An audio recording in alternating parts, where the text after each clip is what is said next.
Hola, buenas tardes. Yo soy la doctora Verónica Freire Fonseca. Imparto la materia de cambios físico-químicos, nutricionales y sensoriales por el procesamiento de los alimentos en la maestría de nutrición humana.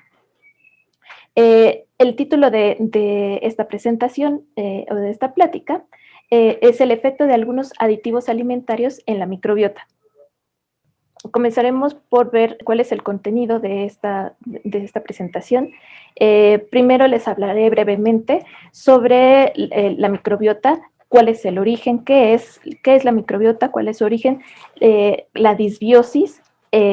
Posteriormente hablaré sobre los aditivos alimentarios, la legislación que existe respecto a esto, la forma de estudios que existe sobre la microbiota y finalmente les platicaré sobre los efectos que tienen algunos de los colorantes más comunes sobre la microbiota. Desde este momento les aclaro que los diferentes aditivos tienen muchísimos efectos en los seres humanos, pero en esta charla solamente les hablaré sobre los efectos que tienen en la microbiota como tal. Mucho se ha hablado últimamente sobre sobre el cuidado de la microbiota y la repercusión que tiene el uso, bueno, más bien la microbiota como tal, en nuestra salud, en la salud humana. Pero, ¿qué es realmente la microbiota? ¿Cómo se define? Bueno, pues la microbiota no es más que el conjunto de bacterias, hongos y virus que se encuentran dentro de nuestro organismo. Dentro del cuerpo humano, en todo nuestro sistema, existen miles de microorganismos que viven de manera simbiótica en nuestro cuerpo y nos ayudan a realizar diferentes funciones. Se dice que tenemos hasta 10 veces más de estos microorganismos en nuestro cuerpo que células humanas como tal. Entonces, es importante por esto cuidar de la salud de la microbiota como tal. ¿Cómo es que se forma la microbiota? ¿Cuál es el origen? Resulta que cuando estamos dentro de nuestra madre, estamos prácticamente en un ambiente estéril y es hasta el momento del nacimiento en que entramos en contacto con las bacterias por vía vaginal o bien cuando nacemos por cesárea, los bebés entran en contacto con los microorganismos que se encuentran en el ambiente como tal. Posteriormente, cuando el bebé es alimentado, ya sea de manera por lactancia materna o bien por fórmula, va formando diferentes tipos de microbiota. Van creciendo diferentes especies de microorganismos en su cuerpo y pues estos microorganismos se van modificando día con día cuando se va aumentando va cambiando el tipo de alimentación del bebé como tal. Entonces, por eso no se puede decir que la microbiota es estable durante toda la vida, sino que muy por el contrario, el tipo de microbiota va cambiando constantemente a lo largo de toda la vida y depende mucho del tipo de dieta que llevamos. Entonces, la microbiota en el cuerpo humano está formada por miles de especies, pero en esta tabla les presento los principales microorganismos o los más comunes que se encuentran en el intestino. Por ejemplo, tenemos aquí los firmicutes y la proteobacteria, y cada uno de estos microorganismos van a tener diferentes funciones en nuestro organismo. Por ejemplo, los tres primeros que les presento acá van a ser formadores de ácidos grasos de cadena corta, los cuales nos van a ayudar a protegernos contra diferentes tipos de enfermedades porque estimulan al sistema inmunológico. Por otro lado, también están los bacteroides, los bifidobacterium. Pues los bacteroides ayudan a incrementar la producción de serotonina. Los bifidobacterios ayudan a controlar el dolor intestinal. Esta otra, Bilophila wars, hasta cuesta trabajo pronunciar, pero puede disminuir la mucosa intestinal. Al contrario de este tipo de microorganismos, también existen estos Ruminococcus navus, por ejemplo, que pueden secretar toxinas que promueven el desbalance de la homeostasis, o también están los clostridiales, que disminuyen la inflamación y las enfermedades alérgicas. Como ven, cada uno de estos microorganismos tienen cada uno sus efectos de manera global en nuestro organismo. Por ello es que es necesario mantener un equilibrio entre los diferentes tipos de especies para que no se pierda esa homeostasis o ese control que tienen estas bacterias dentro del organismo. Cuando se pierde este balance que hay entre las bacterias, digamos, las bacterias buenas y las bacterias oportunistas, se dice que hay una disbiosis. La disbiosis es el desbalance de la microbiota del intestino, y esto puede ocasionar o no, pues que se formen algunos tipos de enfermedades o que se desarrollen algunos tipos de enfermedades, como por ejemplo, la disbiosis está ligada a diferentes tipos de padecimientos, como la obesidad, la disminución del sistema inmunológico y las enfermedades neurodegenerativas.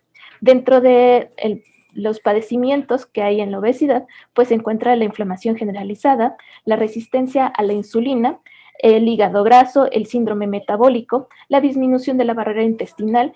Esta disminución de la barrera intestinal es muy importante porque si se pierde esta barrera, pues lógicamente se permite el paso de organismos patógenos al resto de nuestro organismo y enfermamos con mayor facilidad.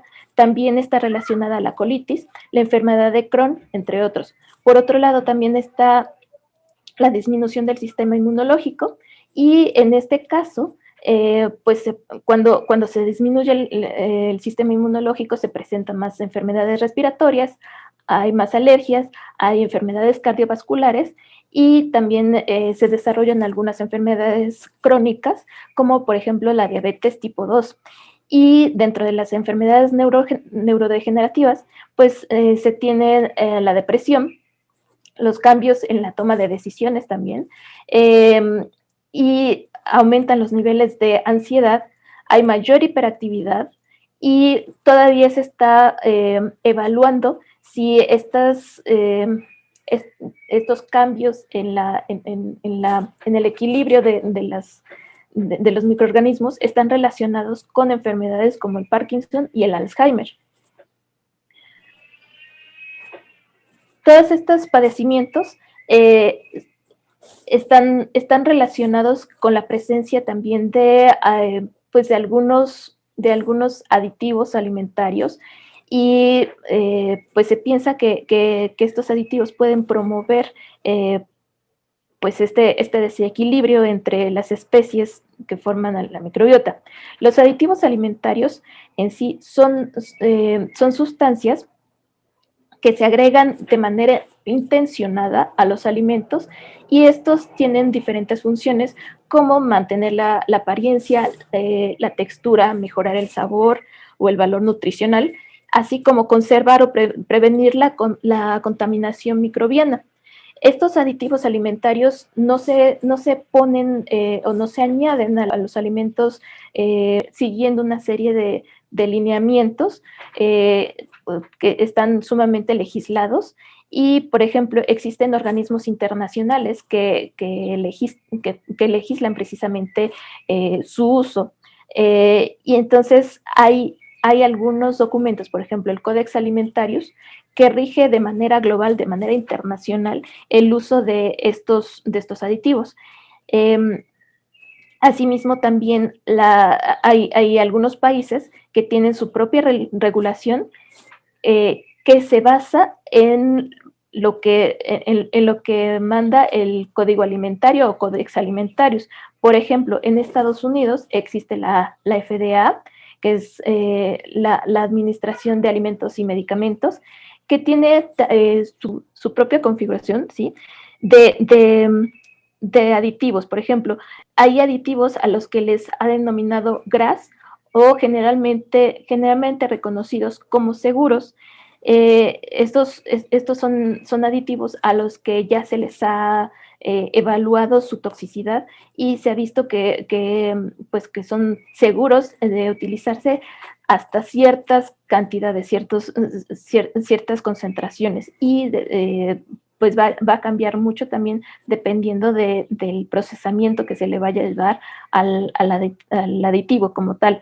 Por otro lado, también la Unión Europea tiene la Autoridad de Seguridad Alimentaria Europea, que también determinó, después de varios estudios toxicológicos sobre los aditivos, formó un índice diario admisible en el cual quiere decir que es la cantidad de aditivo permitido, la cantidad de aditivo que se puede consumir diariamente sin que nos haga ningún daño.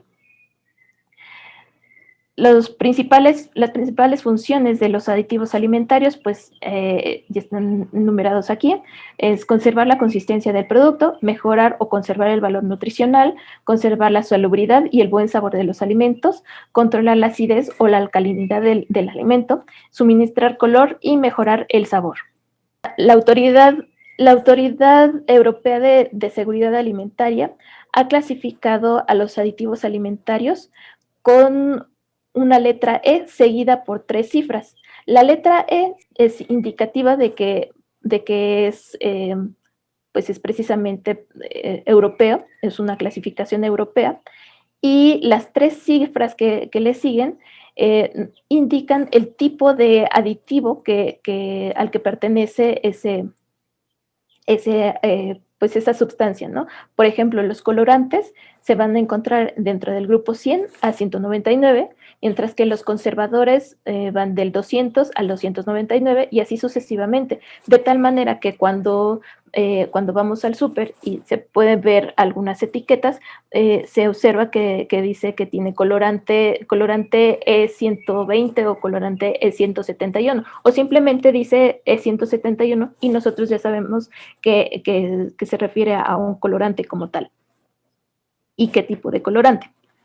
Pero existe también otro tipo de clasificar a los alimentos y es de acuerdo con su procesamiento o con su tipo de procesamiento. Y esto es importante porque los aditivos alimentarios se utilizan de diferentes maneras de acuerdo al tipo de procesamiento que se tenga. Por ejemplo, esta clasificación NOVA es brasileña y pues clasifica a los alimentos en 4 grupos. En el primer grupo están los alimentos de origen natural, que son mínimamente procesados. Y estos son alimentos que tal cual se encuentran en la naturaleza y que solamente han sido lavados o troceados, secados, fermentados y hasta pasteurizados podrían ser. Dentro del segundo grupo son alimentos que se utilizan de manera pues ya que ya requirieron algún tipo de procesamiento, como filtrado, presión, pulverizado, trituración o refinación. Y esto se refiere generalmente a aceites, grasas, sal y azúcar. El tercer grupo son los alimentos procesados y estos son alimentos que ya son manufacturados industrialmente. Son alimentos que en un principio pertenecieron al grupo 1, pero se mezclaron con el grupo 2 dentro de una industria como tal. Y finalmente, el grupo 4 son alimentos ultraprocesados, que ya son formulaciones industrializadas, hechas totalmente o en su mayor parte con sustancias extraídas de alimentos del grupo 2 y puede ser que estén mezclados con alimentos que fueron sintetizados en el laboratorio. Y dentro de este grupo de los alimentos ultraprocesados, pues tenemos alimentos como los que les presento en esta imagen, en donde se observan pues algunas golosinas confitadas en las que se pueden ver diferentes colores brillantes, atractivos. Pueden haber también frituras, galletas con aditivos sintéticos, etcétera. Pero los aditivos pueden clasificarse como aditivos naturales o sintéticos. Anteriormente, en la antigüedad, pues se tendía a usar puros aditivos naturales, pero con el paso del tiempo se empezaron a utilizar aditivos sintéticos porque representaban mayor comodidad para los productores. Entonces, tenemos diferentes ventajas y desventajas en los aditivos, tanto naturales como sintéticos. Y dentro de las principales ventajas que presentan los aditivos naturales, pues es precisamente que gozan de una amplia aceptación del público. Por lo tanto, son libres de etiquetado y tienen poca legislación. Se piensa que los aditivos naturales no ocasionan daños en el organismo humano y por eso son más aceptados. Sin embargo, representan muchas desventajas para los productores, ya que muchos de estos aditivos naturales pues son inestables, tienen menor tiempo de anaquel, los colores, por ejemplo, son de menor intensidad y en el caso de utilizar colores naturales en los alimentos, pues algunos de estos pueden dejar residuos o sabores residuales incompatibles con el alimento al que se quiere colorear. Por otro lado, los aditivos sintéticos pues son todo lo contrario de los naturales, ya que presentan mayor estabilidad, mayor tiempo de anaquel, mayor intensidad en los colores, son relativamente baratos, se venden en una amplia red de tiendas y supermercados y pueden tener características funcionales relevantes. Todo esto representa pues mayor ganancia para los productores, pero desde el punto de vista de los consumidores, pues no son muy atractivos, ya que existe la desconfianza popular, por lo que estos aditivos están siempre sujetos al escrutinio de la toxicidad, siempre son evaluados en diferentes maneras, siempre están sujetos a límites de legislación y esta legislación pues depende también de los estudios toxicológicos que existen, de los resultados de estos estudios. También causa algunos padecimientos y alergias y también se ha visto que los aditivos pueden interactuar con la microbiota y esto puede predisponer a diferentes tipos de enfermedades. Pero ¿cómo se estudia la microbiota? ¿Cómo se hacen estos estudios de toxicidad en la microbiota? Existen diferentes maneras de estudiarla. Por ejemplo, se hacen estudios in vitro en los cuales se estudian grupos de colonias aisladas que permiten ampliar el ADN por medio de PCR y se puede secuenciar a la colonia para determinar el tipo de microorganismos que lo componen.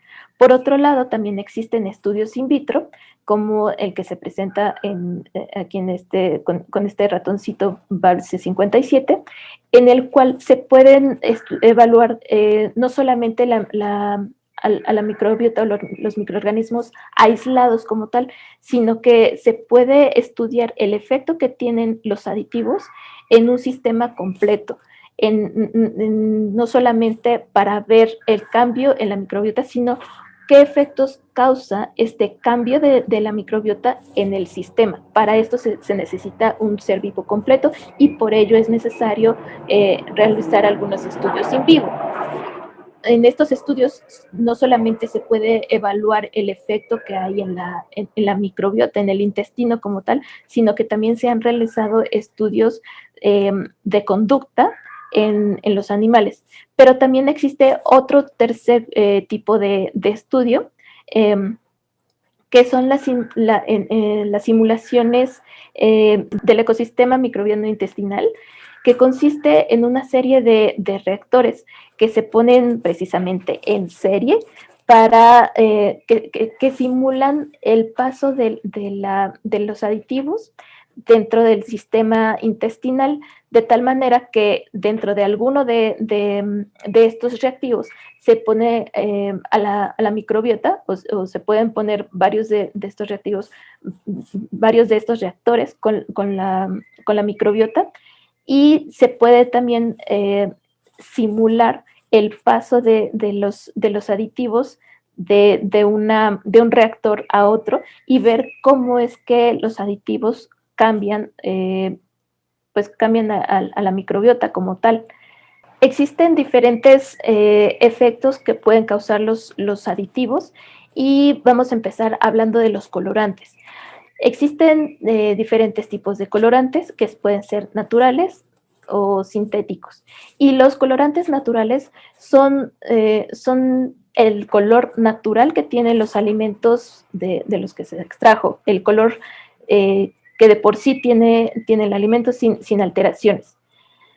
Mientras que los sintéticos intentan simular el color de algún alimento, son sustancias sintéticas, se hicieron en un laboratorio para simular el color de algún alimento.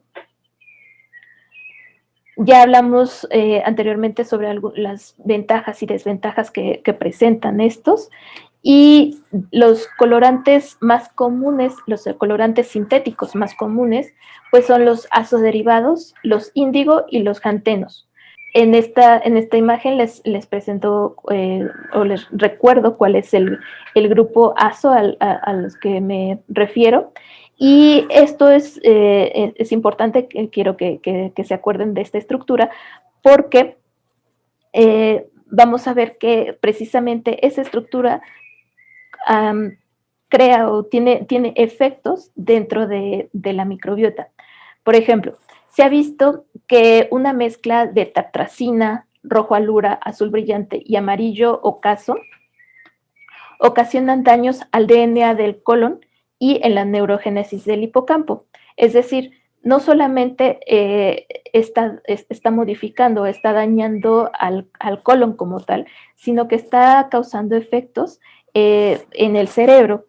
Esto se explica precisamente porque existe una vía o un eje que es microbiota, nervio vago y cerebro. Entonces, a través del nervio vago, la microbiota manda señales al cerebro y viceversa. El cerebro puede mandar señales a la microbiota, pero no solamente estamos hablando de una comunicación entre el intestino y el cerebro.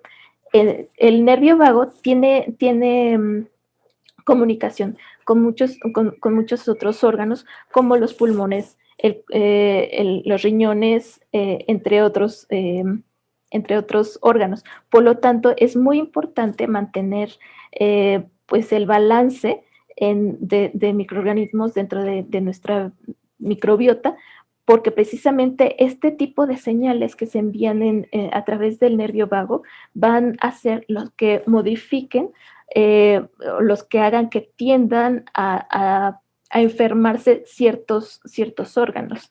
Entonces, se ha estudiado ampliamente el grupo de los colorantes del grupo azo, y se observó que los colorantes azo a base de agua pueden entrar con mucha facilidad a la membrana de las bacterias, sí, de las bacterias que forman parte de la microbiota, mientras que los colorantes azo insolubles les toma mayor tiempo entrar, pero ambos están entrando a la microbiota intestinal, y de alguna manera pueden alterar, pues alteran la salud de los microorganismos, y puede ser que modifiquen la concentración que hay de una especie en relación a otra, lo que ya decíamos que era la disbiosis, y esto puede llevar pues a que nosotros desarrollemos ciertos tipos de enfermedades.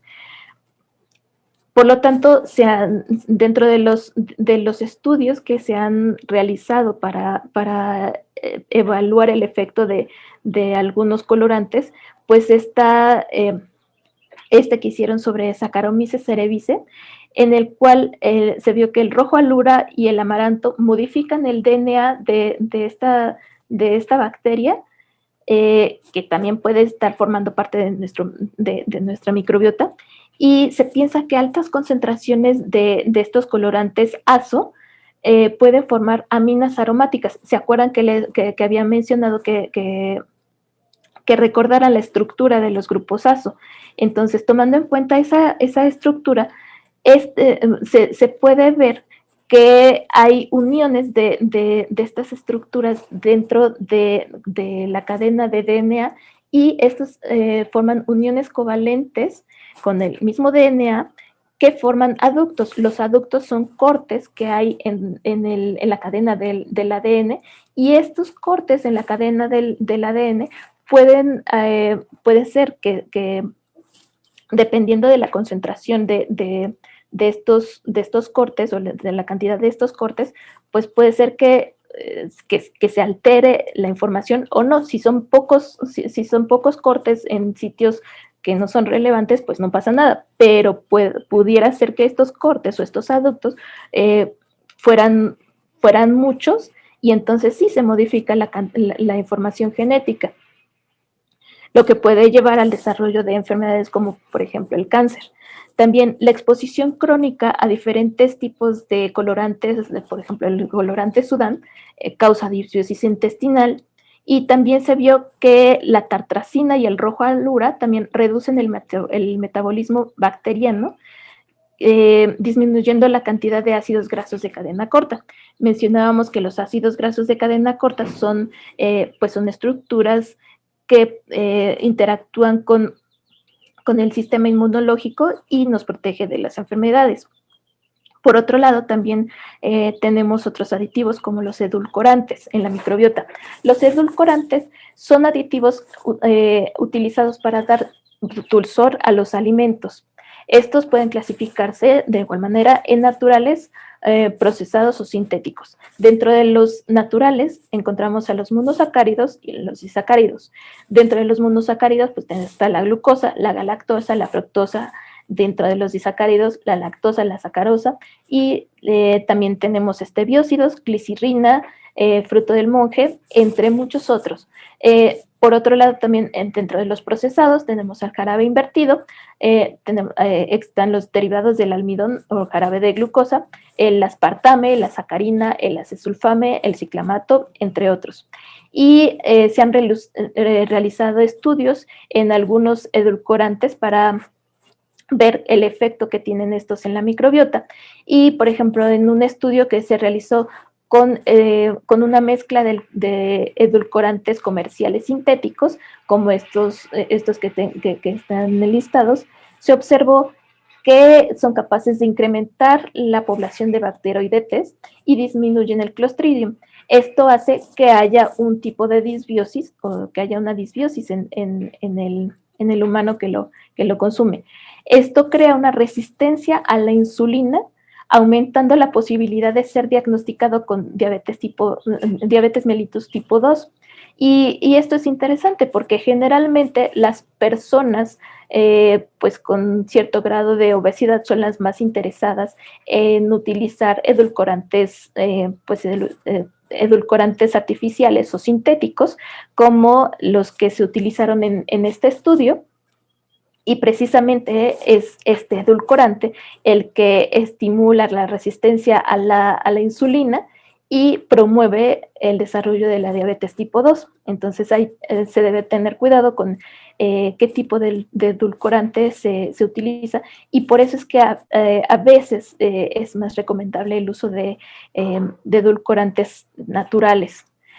Por otro lado, también se tienen otros aditivos como los conservadores.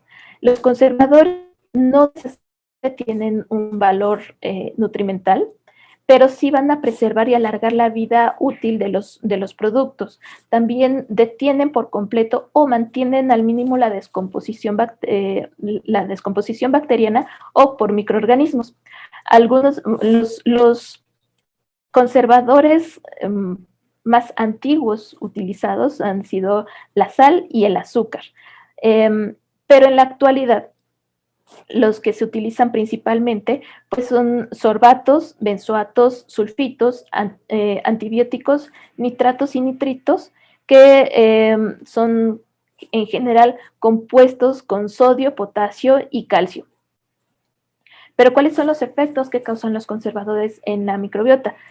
Han sido pocos los estudios que se han realizado sobre los aditivos en general, pero se ha visto que una mezcla del benzoato de sodio, nitrato de sodio y sorbato de potasio disminuyó la cantidad de firmicutes e incrementó la población de verrucomicrobia, bacteroides, proteobacteria en un modelo de ratón C57.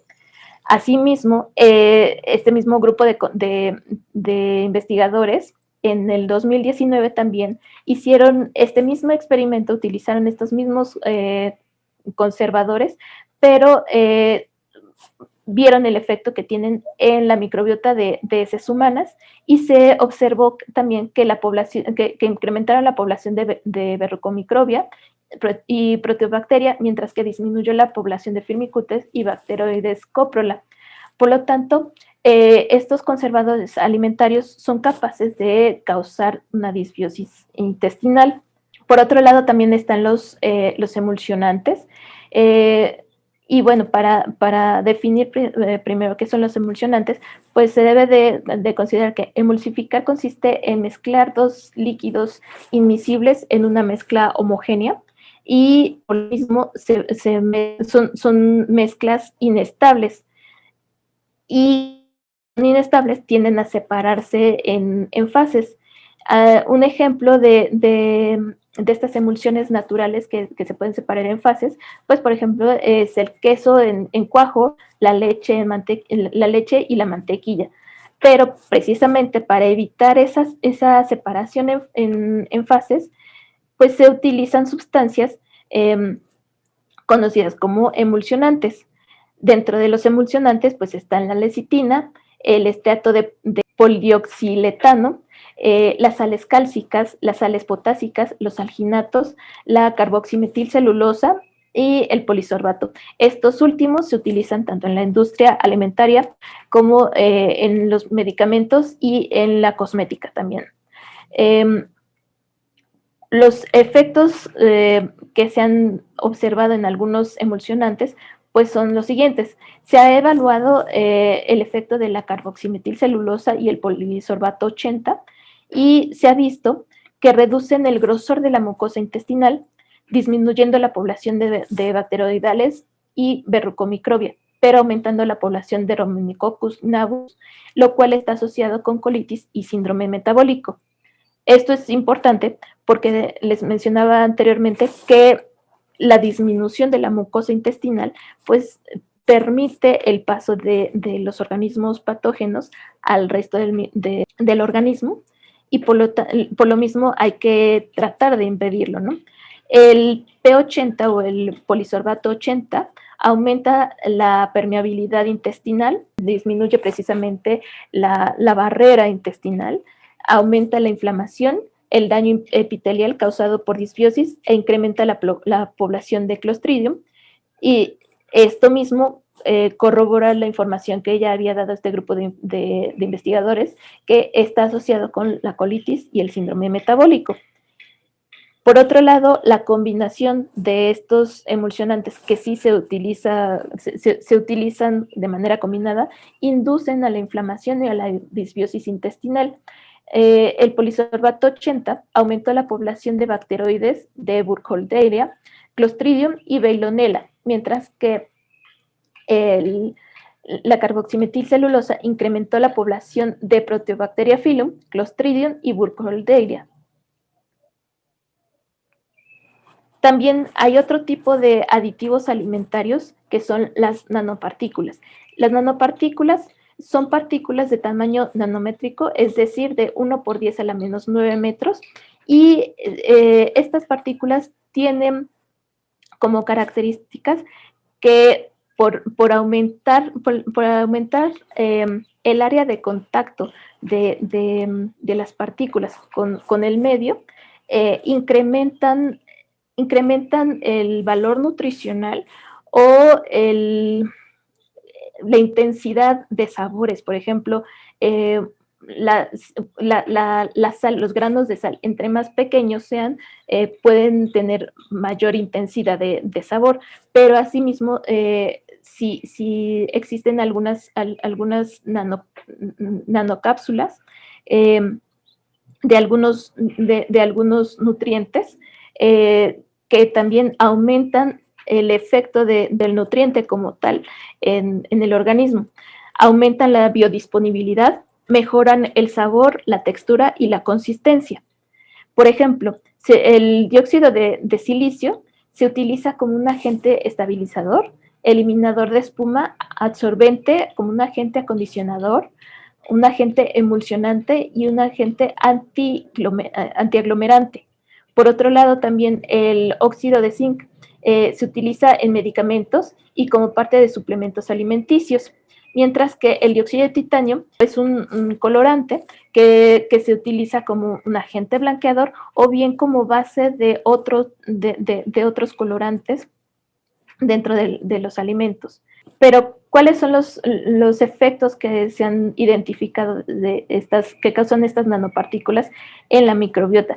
Existen todavía muy pocos estudios sobre el efecto de los aditivos en general sobre la microbiota, pero se ha visto, por ejemplo, que las nanopartículas de dióxido de titanio cambian los metabolitos intestinales y, por ejemplo, disminuye el acetato y aumenta la trimetilamina.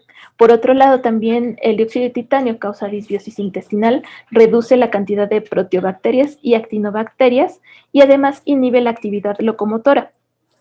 Por otro lado, las nanopartículas de óxido de zinc causan también disbiosis intestinal, reduciendo la cantidad de actinobacteria y también reduce el metabolismo de los lípidos e incrementa la ansiedad en los ratones C57. Como pueden observar, las referencias pues son de años muy recientes y por lo mismo les comentaba que existe muy poca información sobre el efecto que tienen en general los aditivos en la microbiota, por lo cual es un área de estudio pues bastante amplia todavía e interesante. Como conclusiones, se puede decir que el consumo crónico de algunos aditivos alimentarios de origen sintético está relacionado con diferentes padecimientos como la disbiosis intestinal, modificando principalmente las poblaciones de Firmicutes, Bacteroides coprola, Verrucomicrobia, Ruminococcus navus, Clostridium burkholderia, Proteobacteria phylum y Veillonella. Por otro lado, también los cambios en la microbiota están relacionados con el consumo de aditivos alimentarios y pueden predisponer al desarrollo de enfermedades como, por ejemplo, diabetes tipo 2, inflamación, síndrome metabólico, colitis, reducción del metabolismo de los lípidos, daño al DNA del colon y en la neurogénesis del hipocampo, por ejemplo, así como el incremento de la ansiedad y cambios en la toma de decisiones. Y lo que les comentaba hace un momento, aún son insuficientes los estudios que existen sobre los efectos de los aditivos alimentarios sobre la microbiota humana, por lo que es necesario continuar investigándolos y más aún cuando se conoce toda la interacción que tiene la microbiota en el organismo en general. Por lo mismo, quiero invitarlos a continuar, si gustan, a investigar este tipo de efectos. Y bueno, aquí les presento algunas de las referencias que se utilizaron para esta presentación. Y esta revisión es un trabajo que realicé en colaboración con mi estudiante Pilar Aviega Frangiuti. Ella es estudiante de medicina y así como puede estudiarlo un estudiante de medicina, también puede evaluar por ejemplo, un biólogo puede estudiar los efectos de los aditivos en la microbiota. También un ingeniero en alimentos puede estar interesado en estudiar estos efectos. Por lo tanto, los invito a participar en este tipo de investigación. Gracias.